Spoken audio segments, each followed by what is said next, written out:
Brexit revealed, this EU member will benefit most from the UK's Galileo shutout.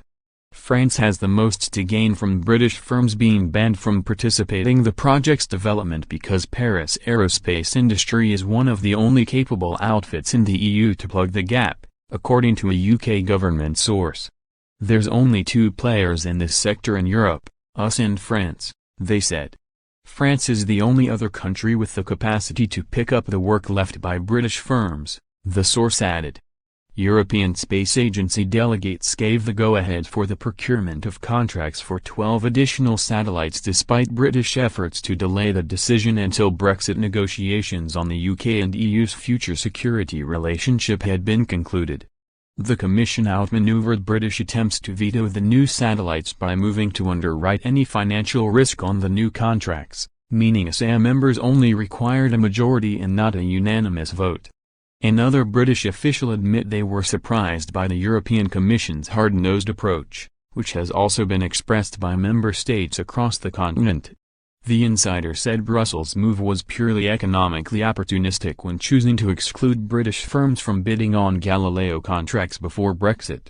Britain has contributed around £1 billion and much of the knowledge to help develop the EU's satellite navigation system, which is a rival to the US-backed Global Positioning System.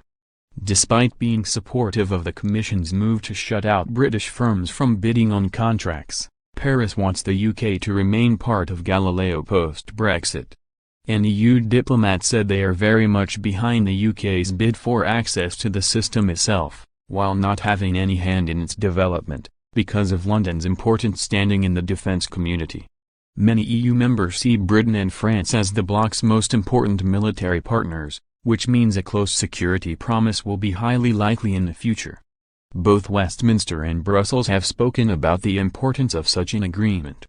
British negotiators are, however, using Galileo as a test case to just how close the deal could be. As it stands, Britain will lose access to Galileo's public regulated service, an encrypted signal used by member states for military and emergency services purposes. Michel Barnier, the Commission's chief Brexit negotiator, has said third countries are not allowed access to this element of Galileo but not ruled out a deal can be reached. Britain will not lose its ability to access the public features of Galileo, but London's huge investment in the program negotiators want more. Failing to secure access could lead to a domestic satellite navigation being pursued by the British government, a vision put forward in a recent paper. Science Minister Sam Gyimah reaffirmed the position shortly after the USA vote in Paris on Wednesday. He said, "The simple fact is that without full, fair and open industrial involvement, Galileo doesn't offer the UK value for money or meet our defence needs, so we would be obliged to walk away, resulting in days and additional costs to the program that will run into the billions. There is an option on the table that would benefit both the UK and EU.